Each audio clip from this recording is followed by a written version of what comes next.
Okay, let's face it. We've all been there, haven't we?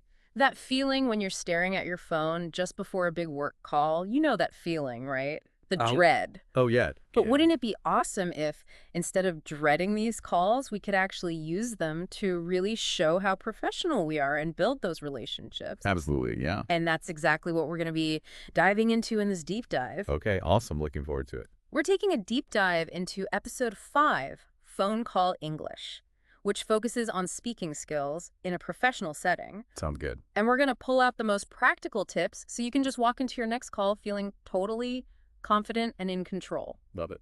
And, even though the source material focuses on business English, these principles actually apply to any professional setting where clear communication is key. Right. So it could be anything, really. Yeah. Makes sense. Are you ready to sort of unlock these secrets of phone mastery? I'm ready. Let's do it. Okay, so get this. We only have 7 seconds to make a first impression when we're on a call. Wow. 7 seconds. That's not much time at all. No, it's barely enough time to say hello. Right. So how do we make those seconds count? That's the big question. Right. Well, it all really starts with a killer greeting. Okay. And it's more than just saying hello. Okay. It's really about setting the stage for a professional and really productive conversation. So walk me through this. What does a truly professional greeting actually sound like? Yeah, so professionals actually use this sort of, it's like a hidden structure, Okay. a kind of subtle formula Interesting. that really instantly boosts your credibility. Right. And so you start with the company name, Okay. and then the department, if needed, Right. then your name, Okay. and you finish with an offer to help. Oh, interesting. See, I usually just jump straight to my name. I'm like, hi, it's host name. Yeah, a lot of people do. But so why is this specific order so important? Yeah. Think about it from the caller's perspective. Right. Hearing the company name first really sets that context, Okay. and it reassures them that they've reached the right place. Okay. Yeah, I get that. And then by stating your department, Uh-huh. you're kind of guiding them within the organization. Right. Especially in larger companies, right? Exactly. Yeah, especially in those bigger companies. It can get a little confusing. Yeah. And then, only then, do you introduce yourself? Okay. And then that crucial offer to help, I think that's really important. Yeah, I can see that. It immediately sets that helpful and service-oriented tone right from the get-go. Wow, I've never really realized how much thought actually goes into something that seems so simple as a greeting, Right. but I can definitely see how those few seconds can totally make a difference in setting the right tone. Yeah, for sure. For sure. It's you know what it's like? It's like when you're setting the stage for a great performance or something. Absolutely. Yeah, It's all about that first impression. totally. And just like actors rehearse their lines, you know what I mean? Right. You can actually practice each element of your greeting Yeah. and really pay attention to the clarity and pacing. And I love that the source actually recommends recording yourself. Oh, that's a good idea. Because I don't know about you, but sometimes when I hear myself back, I'm like, oh, wow. Oh, yeah. I hate it. It could be really eye-opening. Oh, totally. Yeah. Okay, that's a great tip. Right. I'm gonna try that out. Awesome. Now let's move on to something that I found really surprising. Okay. The fact that phone lines, they can actually distort our voices. It's true. I know. Really. It's crazy to think about, right? Yeah. The phone lines can't actually transmit the full range of frequencies in our voices. Oh, wow. So that's why sometimes we sound different on calls. Mhm. And it can really impact how other people perceive us. Right. So what can we do about that? I mean, how can we counteract that and make sure our voices are coming across, clearly and with confidence? Right. Well, the source really emphasizes the importance of projecting our voices effectively. Okay. And here's a tip that I found a bit strange at first, Okay. but it actually makes a lot of sense when you think about it. Okay. Try standing up when you're taking important calls. Wait, really? Standing up? That can actually make a difference. Apparently so. Huh? The source claims that standing can boost your projection by up to 30%. Wow. Okay. No, it's kind of wild, right? Yeah. It might feel a bit odd at first. Yeah, I can see that. But it's really worth trying, especially for those, high-stakes conversations Yeah, okay. where you really want to command attention. Okay. Yeah. I'm willing to give it a shot. Awesome. Let me know how it goes. Okay. So besides projecting, what else can we do to really make our voices work for us on calls?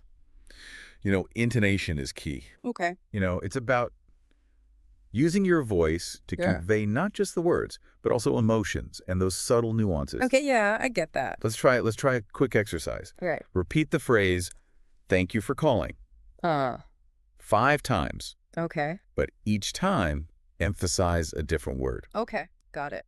You ready? I'm ready. Let's do it. Okay, go for it. Okay, so thank you for calling. Thank you for calling. Thank you for calling. See? Oh, wow. Yeah. I know. It's amazing how just like shifting the emphasis Right. to just subtly like change the whole meaning and the tone. It's incredible. Wow. It's really powerful. Yeah. And so, by mastering intonation, you can really add, depth and personality to your voice, Yeah. even without those visual cues that you get in person. Oh, totally. Yeah, I know. Totally. So we've got the greeting down. We're standing tall. We're paying attention to intonation. What's next? All right, well, let's talk about clarity. Okay. Clarity is really, really important, especially on the phone, Right. because we don't have those visual cues. Right. So it's estimated that we lose about 40% of the meaning Wow. compared to face-to-face conversations. 40%. That's a lot. I know, it's a lot of information lost. No wonder things get miscommunicated sometimes. Right. So how do we bridge that gap and how do we make sure that our message is getting across loud and clear? Yeah, for sure.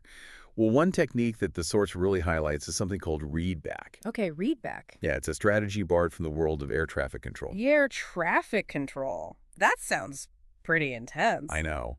But you know what? In air traffic control, clarity is absolutely critical. Okay. Lives depend on it. Right. So controllers, they use this readback technique to confirm all that crucial information. Right. So after, the pilot receives instructions, they actually repeat those key details back to the controller. Oh, okay. It's a really simple but very powerful technique to prevent misunderstandings. Yeah, and I can see how that would be helpful, in a business call. Yeah, So for instance, if someone's giving me important information, like instead of just saying, okay, I would repeat those points back to them in my own words. exactly. Okay, yeah. It might feel a little redundant, but Yeah. that simple act of repetition significantly increases the chances of everybody being on the same page. Right. And it also shows the other person that you're really listening. Yeah. Yeah. I love that. It's like a simple but really powerful way to, ensure clarity and avoid those moments when you're like, wait, what did you say? Totally, yeah. It's, you know what it's like? It's like a safety net Right. for communication. Exactly. Yeah. Exactly. Okay. And speaking of potential communication breakdowns, Oh, yeah. Here we go. let's talk about that dreaded alphabet game.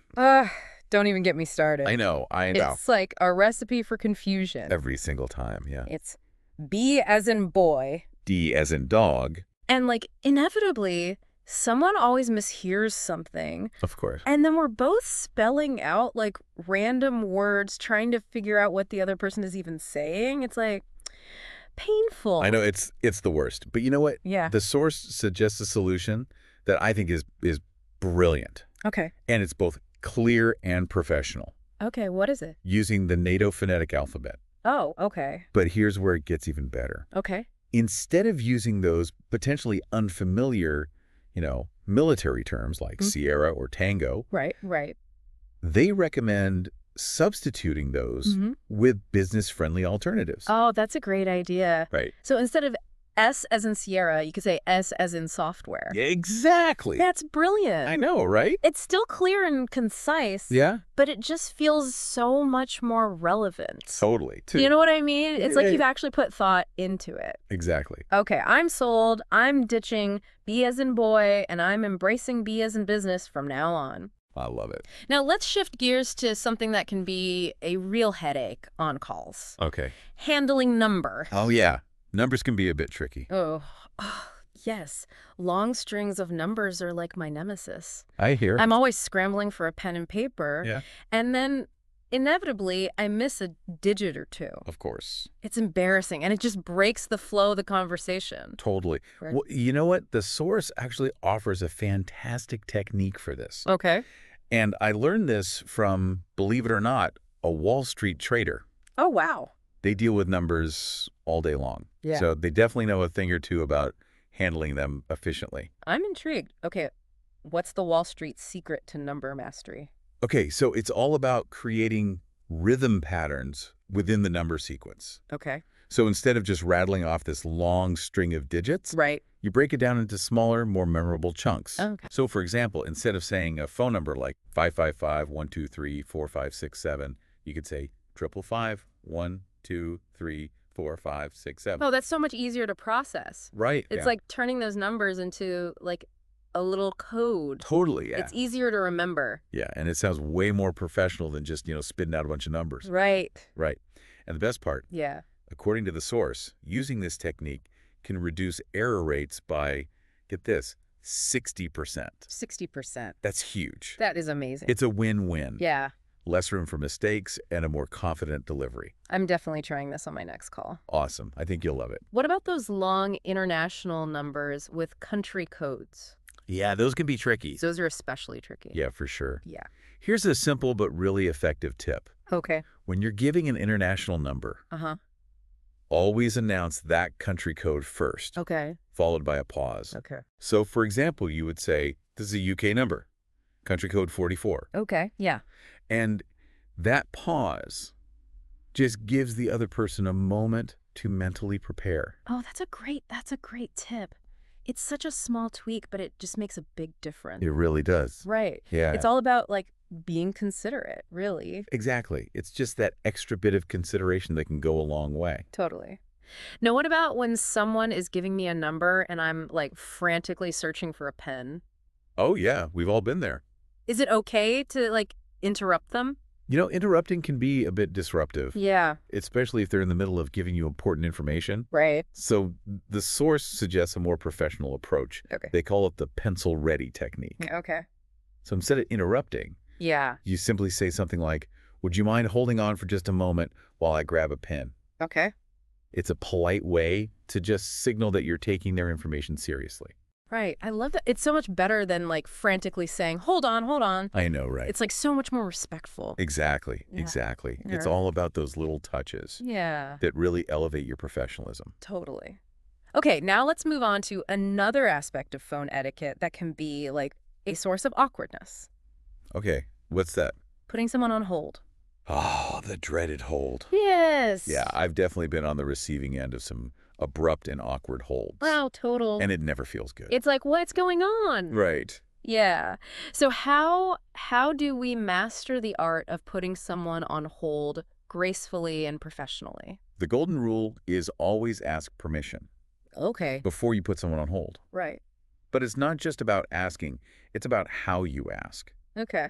So instead of that standard, can I put you on hold, Uh, which can sound, a bit impersonal, yeah. maybe even demanding, Right, right.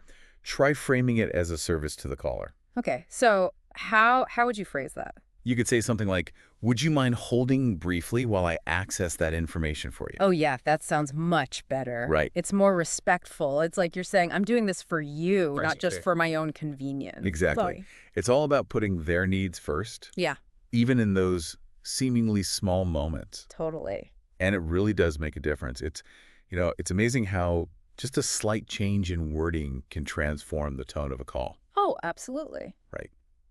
Speaking of shifting perspectives, let's talk about something that can be a real challenge, especially in today's world. Okay. Time zones. Gosh, don't even get me started on time zones. I know, right? They can be tricky. It's like a recipe for disaster. I've had so many scheduling mishaps, awkward, late night calls, early morning calls, just because of those pesky time zones. It happens to the best of us. It's embarrassing, and it makes you look really unprofessional. Yeah, but the source actually offers a really simple yet effective solution. Okay. The key is to always confirm both time zones at the beginning of a call. Okay, yeah, that makes sense. So instead of just assuming everyone's on the same page, take a moment to clarify. Okay. So you could say something like, I'm calling from New York, where it's 10 a.m. I understand it's 3 p.m. your time in London. Is that correct? Oh, yeah. I like that. Just like get it out of the way, right up front. Exactly. Yeah. And when you're scheduling follow-up calls across time zones, there's a really key phrase that you should always use, Okay. your local time. Okay, got it. So instead of saying, let's connect again tomorrow at 10 a.m., you would say, let's connect again tomorrow at 10 a.m. your local time. Oh, yeah. Yeah. That makes perfect sense. It removes any ambiguity and just ensures that everyone is totally clear. Exactly. And you know what I found super helpful? What's that? Those calendar invites that automatically adjust for different time zones. Oh, those are lifesavers. Lifesavers. I mean, it takes all the guesswork out of it. Totally, yeah. Right. And the source also recommends sending those calendar invitations that include all of the relevant time zones. Oh, yeah, for sure. It's just a small touch that shows you're organized Yeah, and you're considerate. totally. Yeah.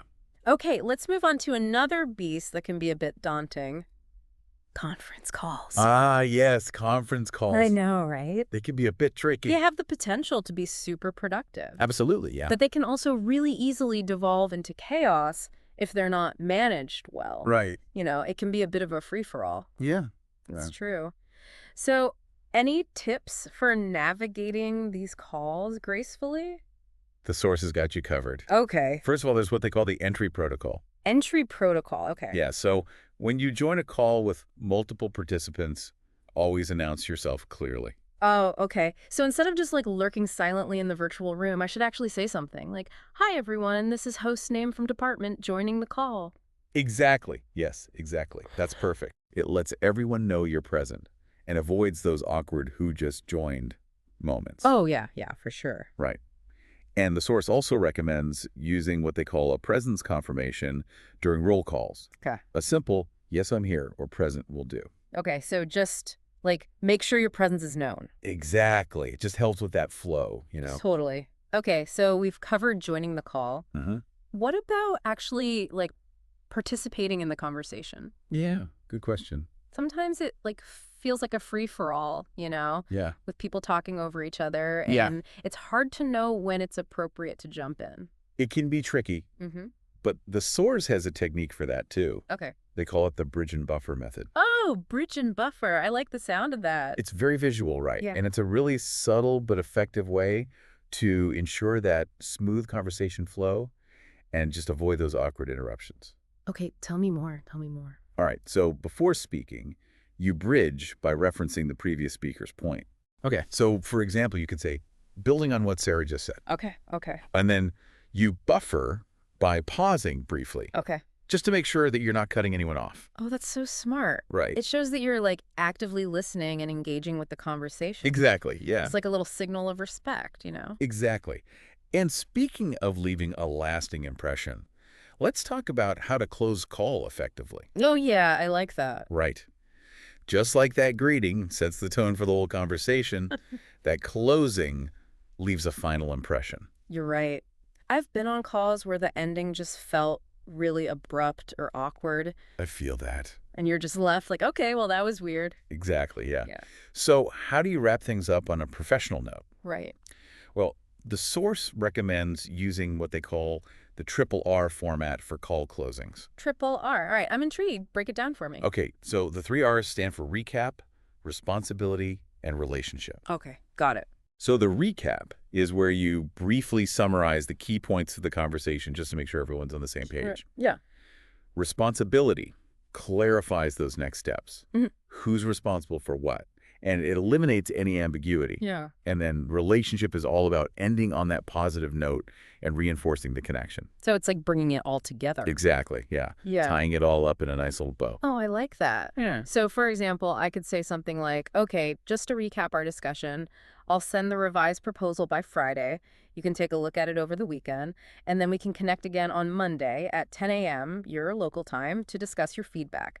It was great chatting with you, caller's name, and I'm looking forward to our next conversation. That's perfect. Nailed it. You hit all the key points. Mm. Recap, next steps, and a positive close. Boo. Exactly. And the source also emphasizes one more important element, the confirmation loop. Okay. Confirmation loop. All right. Yeah, it's about getting verbal agreement on any action items. So instead of just saying, I'll send that email, you would say, I'll send that email by 5 p.m. today. Would you like me to copy anyone else on that? Oh, yeah, that's good. Just Right. getting that verbal confirmation. Exactly. It eliminates any room for misunderstanding, Right. and it ensures everyone's aligned on those next steps. Oh, I like that. It's such a simple step, but it can make such a big difference. Absolutely. It really can. All right, let's shift gears to something that might seem simple, but can actually make or break your professional reputation. Oh, okay. I'm intrigued. Taking messages. Ah, message taking. Ah. The art of the message. I've messed up messages before. Big time. Oh, we've all been there. Missing crucial details, mixing things up. Yeah, it happens. It's embarrassing. Right. Makes you look really unprofessional. Totally, yeah. Well, the source highlights that taking messages effectively, it's actually a skill. Okay. It's a real skill that can make or break your professional reputation. Wow, okay. And get this, they shared a statistic. 70% of message details are lost if they're not written down within 30 seconds. 70%. That is wild. I know, it's crazy. It really highlights the importance of being on top of it. Totally. So what can we do to improve our message-taking game? Yeah, for sure. The source introduces a framework that they call the diamond method for capturing the essential elements of any message. The diamond method. Okay. Yeah, I love that name. It's very catchy. Yeah. Think of it as the 4 C's: contact, content, callback, and critical level. Okay, I like this. Okay, break it down for me. Okay, so contact is simply who's calling. Okay. Content refers to what they need, what their message is. Okay. Callback is their contact information, usually their phone number. Right. And critical level indicates how urgent the message is. Okay. So is it like a low priority, or is it something that needs immediate attention? Right, right. Yeah, That's really helpful. I'm going to start using this method for sure. I think you'll love it. What else can we do to make sure we're capturing those messages accurately? The source also emphasizes the importance of using active confirmation phrases while you're taking the message. Oh, okay, good tip. So instead of just silently writing things down, say things like, okay, so I'm noting that you're calling about the project deadline, or let me confirm I've got your number correctly. Oh, I like that. It not only helps ensure that you're getting it right, Exactly. but it also reassures the caller that you're actually listening. Exactly. It's that verbal affirmation. Right. It really makes a difference. And here's another helpful tip. Okay. Always repeat that callback number, but do it in a different tone of voice. Okay. It's like giving your brain a second chance to catch any mistakes. That's a good tip. I've definitely been there, misheard a number, written it down wrong. It's so easy to do. So easy. Yeah. Okay, speaking of mishaps, let's talk about those awkward moments on calls when you miss something, or maybe there's a bad connection. Oh, yeah, those can be tricky. Right. How can we handle those situations gracefully without sounding, unprofessional? Yeah, well, the source actually offers some elegant recovery phrases Okay, good. that you can use instead of just blurting out, what? Which can sound a bit abrupt Right. or even rude. Yeah, no, I've definitely been in situations where I've had to ask someone to repeat themselves multiple times. I think we all have. And it just feels so cringy, you know? Yeah. So what are some better ways to handle that? Yeah. So instead of just saying what, Yeah. you can try phrases like, I apologize, but there seems to be some interference on the line. Could you kindly repeat that? Oh, that's so much better. Right. Or, I'm sorry I didn't quite catch that. Would you mind repeating it? I like that. It's just a little more polished. Yeah. And the source also provides this really interesting 3-tier recovery system that's actually used by international business interpreters. Oh, wow. I know, right? A 3-tier recovery system. Yeah. Okay, I like it. So it offers a graduated set of phrases. Okay. That increase in formality depending on the situation. Okay. So depending on how bad the mess up was, basically. Exactly. Yeah. All right. All right. So what are those different levels? So tier 1 is like a simple request for clarification. Okay. Like, could you please clarify? Okay. Tier 2 is a bit more formal, Okay. and you're expressing a need to ensure understanding. So to ensure I understand correctly. Got it. And then tier 3 is used when you need to verify something very specific. Okay. So you would say, I apologize, but I'll need to verify. Okay. So it's like a step-by-step, kind of. Exactly. Okay. I like that. Yeah. It's like having a toolbox of phrases ready to go. Right. Always be prepared. Right. For those moments where you need to gracefully ask for clarification. Exactly. Yeah. Now, let's switch gears and talk about the art of putting someone on hold professionally. Oh, yeah. The dreaded hold button. I know, right? It can be a little nerve-wracking. It can be so awkward. Yeah. I've definitely been on the receiving end of abrupt and awkward holds, and it never feels good. It's never a good feeling. Look what's going on over there. Exactly. Mm. So how do we navigate the hold gracefully and professionally? Right. Yeah. Exactly. Well, the key is to remember that putting someone on hold should always be a last resort. Okay. But if you absolutely need to put someone on hold, the source emphasizes that it's crucial to ask for their permission first. Okay. Yeah, makes sense. And it's not just about what you say, it's also about how you say it. Okay. So instead of that typical, can I put you on hold, which can sound a little impersonal and even demanding, Yeah. try framing it as a service to the caller. Okay. Yeah, I like that approach. So how would you phrase that? You could say something like, would you mind holding briefly while I access that information for you? Oh, that's so much better. Right. It's so much more respectful. It really is. It's like you're saying, I'm doing this for you, not just for my own convenience. Exactly. It's about putting their needs front and center, even in those seemingly small moments. I love that. And while we're on the topic of being mindful of the caller's experience, let's talk about something that can really derail a conversation. Okay. Distractions. Oh, distractions. The bane of our existence? I know, right? It's like they're everywhere. They're everywhere. Especially when you're trying to focus on an important call, whether it's like a barking dog, a noisy coworker, or even just the tempting ding of an incoming email. Or that text message. Yes, distractions can really throw you off your game Oh, absolutely. and make you look so unprofessional. The source highlights the importance of minimizing distractions as much as possible Okay, yeah. to create that professional and focused atmosphere Okay.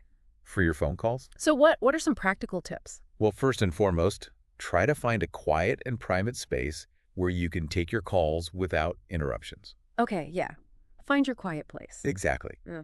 But I know that sometimes that's not always possible. Oh, totally. Yeah, if you're in a busy office environment or something. Right, exactly. So if background noise is unavoidable, be upfront about it at the beginning of the call. Yeah. You could say something like, I apologize in advance if you hear any background noise. I'm in a bit of a busy environment today. Yeah, I like that. Just acknowledge it. Yeah, just acknowledge it, get it out of the way. Right. And then if something does happen, if a distraction occurs, Yes. what do you do? Just acknowledge it briefly, apologize. So, for example, if your dog starts barking, you could just say, excuse me for a moment. I just need to quiet my dog down. Oh, yeah. Or like a kid or something. Right, exactly. It happens. Okay, so speaking of taking control, let's shift our focus to another challenge that can make or break a call. Okay. Those tricky technical difficulties that seem to always pop up at the worst possible time. Oh, technology, right. I know. It can be a blessing and a curse. It really can. Whether it's a dropped call, a bad connection, an echo on the line. Ugh, the echo. Technical issues can be so frustrating. They can really throw you off. Right. And they really disrupt the flow. Yeah, for sure. Yes.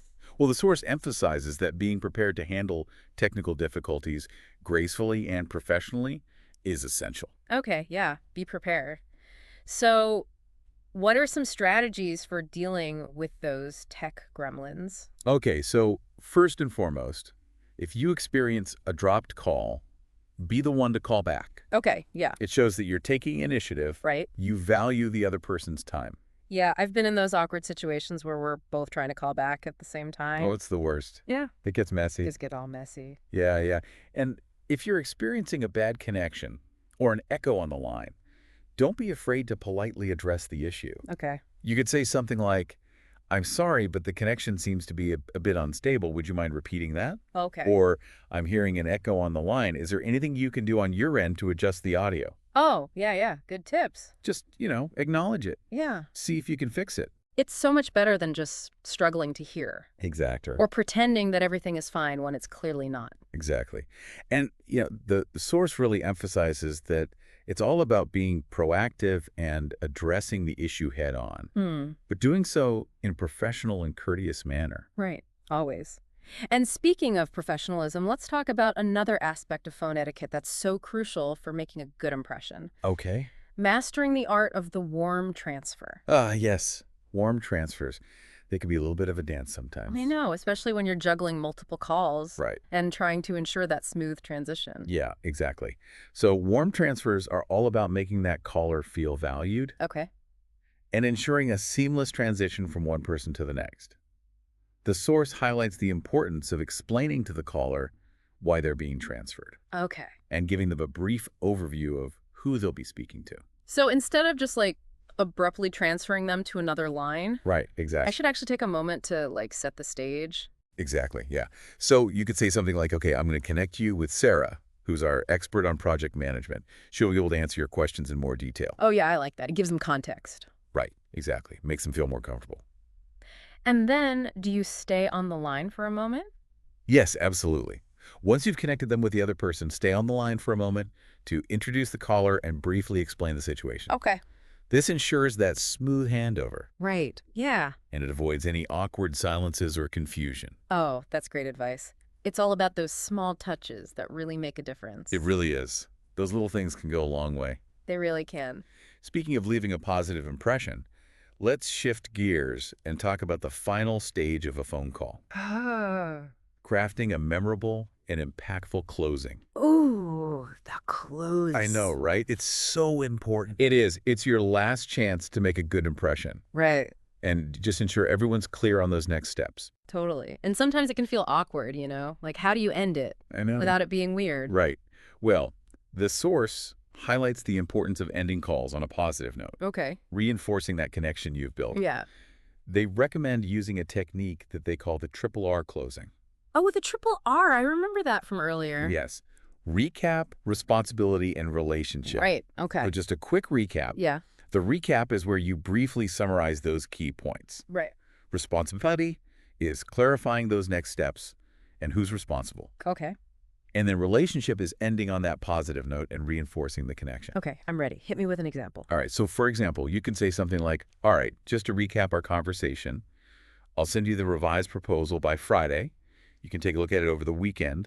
And then we can connect again on Monday at 10 a.m. your local time to discuss your feedback.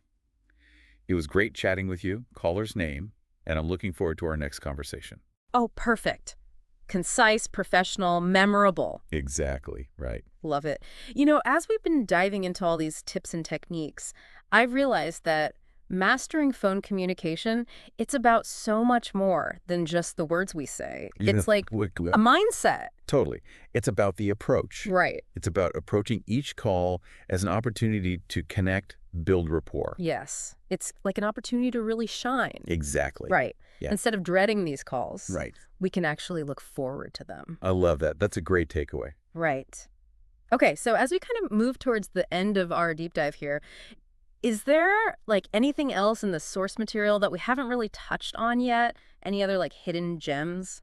There is one more point that I think is particularly relevant in today's fast-paced world, where multitasking is the norm and distractions are lurking around every corner. Okay, I'm listening.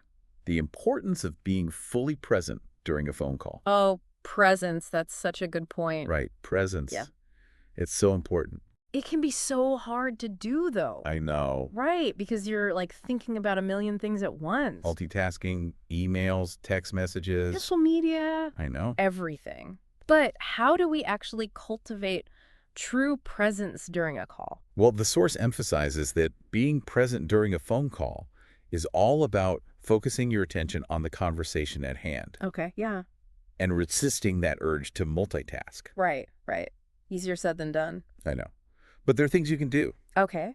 So one simple but effective technique is to eliminate visual distractions. Okay, yeah, I like that. Just put your phone away, Right. close any unnecessary tabs on your computer. Yes. Yeah. Create a space that allows you to focus solely on that call. It's so easy to just get sucked into that black hole of the internet. Oh my gosh, I know. Right. Or get sidetracked by other tasks. It happens to the best of us. Well, Another helpful strategy is to take notes during the call. that's a good idea. Take notes. Yeah. This not only helps you remember the important information, Right. it keeps your mind engaged. Yeah. And it prevents it from wandering. Oh, yeah. That is so true. It's like it forces you to actually be present and listen. Exactly. Right. Yeah. And lastly, remember to breathe.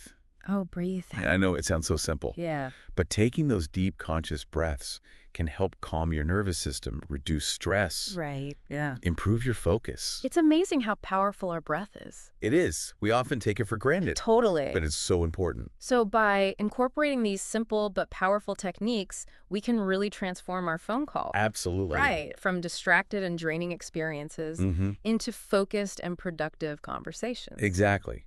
Conversations that leave a positive and lasting impression. Oh, I love that. It really is amazing, how being present can actually just make our conversations so much better. Oh, totally. Yeah. And, speaking of making things better and enhancing communication, there's one more area I think we should explore. It's a technique that can really make a big difference, especially when it comes to handling those those tricky numbers Oh, yeah. that often pop up, They can be a real pain. in professional calls. Oh, especially when you're trying to, like, write them down quickly while you're also trying to follow the conversation. That's a lot to juggle. It really is. I can't tell you how many times I've, like, missed a digit or two. It happens.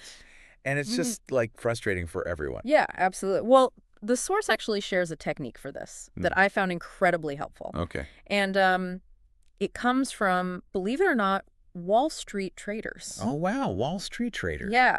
These are people who, they live and breathe numbers, right? Right, yeah. So they definitely know a thing or two about handling them efficiently and accurately. Okay, I'm ready for this. What's the secret? Okay, so it's all about creating rhythm patterns within the number sequence. So instead of just rattling off a long string of digits, you break it down into smaller, more memorable chunks. Oh, okay. So, for example, let's say you need to give someone the phone number 555-123-4567. Okay.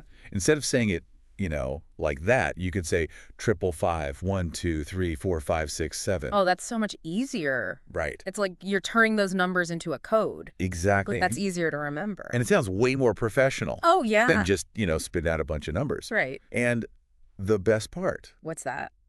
according to the source, using this technique can actually reduce error rates by, get this, a whopping 60%. 60%. That's amazing. Right. That's huge. That's a win-win. Yeah. Less room for mistakes, and you just sound more confident, more organized. I am totally on board with this. I'm using this. Awesome. What about those long international numbers with country codes? Oh, yeah. Those can be a little daunting. So here's a tip for those. When you're giving an international number, always announce that country code first, followed by a pause. Yeah. For instance, you could say this is a UK number, country code 44. Okay. Yeah. And that pause just gives the other person a moment to prepare. Oh, that's a great tip. It's so small. Right. But it makes a big difference. It's all about being considerate. Yeah. Setting them up for success. Totally. Okay, now what about when someone is giving me a number and I'm like scrambling to find a pen? Right. Is it okay to interrupt? Well, interrupting could be a little disruptive. Right. Especially if they're in the middle of giving you important information. Right. The source recommends a more professional approach Okay. called the pencil ready technique. Okay. So instead of interrupting, you simply say something like, would you mind holding on for just a moment while I grab a pen? Oh, okay. It's just a polite way to, signal that you're taking their information seriously. I love that. Right. It's so much better than, like, hold on, Right. while you're digging through your desk. Exactly. So much more respectful. It's all about those little touches Yeah, that elevate your professionalism. totally. It's amazing to me as we've been diving into all these tips and techniques. I've realized that mastering phone communication, it's about so much more than just the words we're saying. Oh, absolutely. It's really it's a mindset. It is. It's presence. It's intentionality. It's about how you approach the call. Right. Yeah. It's an opportunity to connect. Yeah. To build rapport, to leave a positive, lasting impression. Oh, I love that. So as we wrap up our deep dive here, what's one key takeaway that you would leave with our listeners? What's the one thing they should really focus on to really elevate their phone communication? I would say the most important thing is to choose just one technique. Okay. From this whole deep dive that really resonated with you. Whether it's mastering that triple R closing, using the diamond method for taking messages, or, even simply standing up during those important calls. Right. And commit to practicing it in your very next call. Okay. Pay attention to how it feels. Yeah. How the other person responds. Right. Notice the impact. Yeah. I think you'll be amazed by what the difference, the impact that these small shifts can make. It's all about taking action, right? And actually experiencing it firsthand. Exactly. Right. And remember, mastering any skill takes practice. Yeah. So be patient with yourself. Have fun with it. Have fun with it. And celebrate those wins along the way. Absolutely. Every phone call is a chance to connect, to learn, to grow. I love that. So, embrace the opportunity, put your best voice forward, and just watch your phone confidence soar. Beautiful. Perfect. Well, that's a perfect note to end on. It is. Thanks for joining me on this deep dive into the world of professional phone communication. This was fun. Until next time, happy calling. Yeah.